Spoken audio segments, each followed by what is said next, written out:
When somebody walks into a travel agency, what should the travel agent tell them about Thailand? They'll come in already with an image of the beach and the sand. I think the key image is that it's not one image. The key message is there are almost at least 3 holidays to have in one when you go to Thailand. And this is a very important thing for a travel agent. You know, Ireland, again, has probably led the way in terms of a consumer which is the most comfortable about booking things online.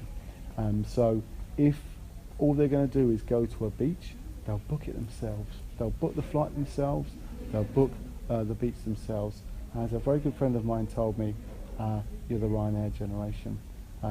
You've been taught by your very own to book things online. So how do we as the trade convince people to book through us? By telling them that actually that's not what Thailand's all about. It's about going to not just a beach, but it's about going to the city of Bangkok. It's going to the north, the jungle and the mountains of the north. It's about those local tourism experiences. Online will take an awful lot of time, an awful lot of effort, and an awful lot of expertise for a consumer to sort that out. That's where the trade comes in, and that's where we make more money and more margin as well. 3 key itineraries that people should be presenting to their clients. I think first timer, nice and simple. I would call it jungle, city and beach. So the jungle is in the north of Thailand. It's the foot of the Himalayas up there, Chiang Mai, Chiang Rai. Chiang Rai is where we meet the Golden Triangle, which is Myanmar, Laos and Thailand. Slipping down to Bangkok, the most amazing city, eclectic mix of ancient and modern, with the best shopping in the world and the most amazing sightseeing. And then of course 2,500 miles of beach. And the combination of those 3 make the classic first time of 2 weeks. Something like 4 or 5 days in the north, 2 or 3 days in the city of Bangkok, and then the rest in the beaches. So that's number 1, if you like. Number 2 would be variations of that. So depending on what type of traveller you are, but spending probably more time in the north and exploring, seeing the ancient capitals, I think is really, really cool.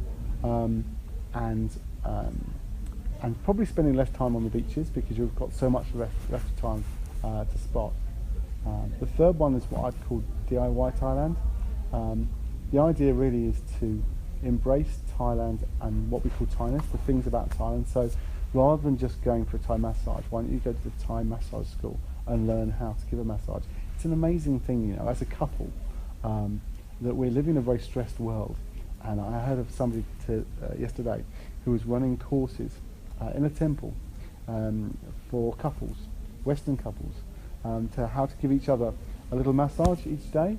And it's just a lovely way of taking time out as a couple to relax and take yourself out of that sort of mad rush that we're in today. And I thought it was a lovely sort of example. So learn how to give a Thai massage, learn to cook.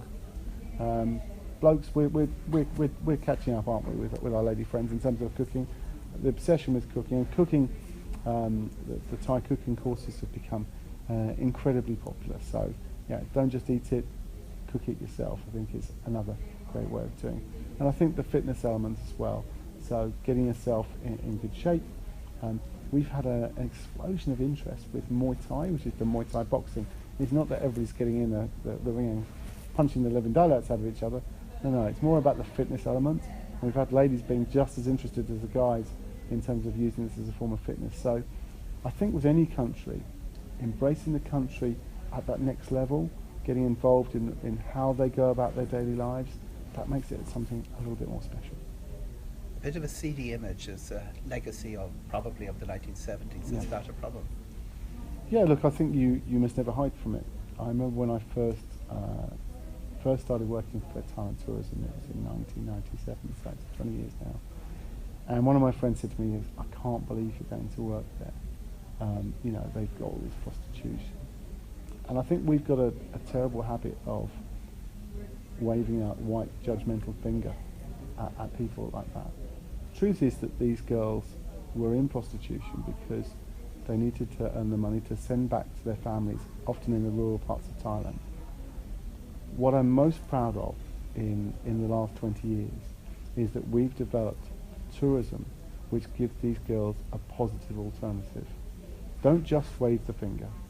Give girls an opportunity to be the receptionists of tomorrow, the secretaries of tomorrow, all those jobs that they can do within tourism. And the more we've grown tourism, the less important sex tourism is, and therefore those girls can do something else, and the boys as well, of course. Chiang Mai used to be a day trip. It was basically come up, do an elephant ride, do a show, and go back the following day. That's changed enormously, Chris. Yeah, I'd see it as a touring centre. I'd say it's a great place to base yourself. And within an hour and a half of Chiang Mai, you've got so many things you can do. You can go obviously to the elephant camps. This is really where the elephants were supposed to be. They're all around Thailand, but this is where they're supposed to be. So some of the great elephant camps, and now we have elephant rehabilitation centres and elephant hospitals and things like that, which are really cool. As we've grown our relationship with the elephants and know that it's not about riding on elephants anymore, it's about how we work with them in terms of our welfare. That's really cool. You can go to the orchid farms.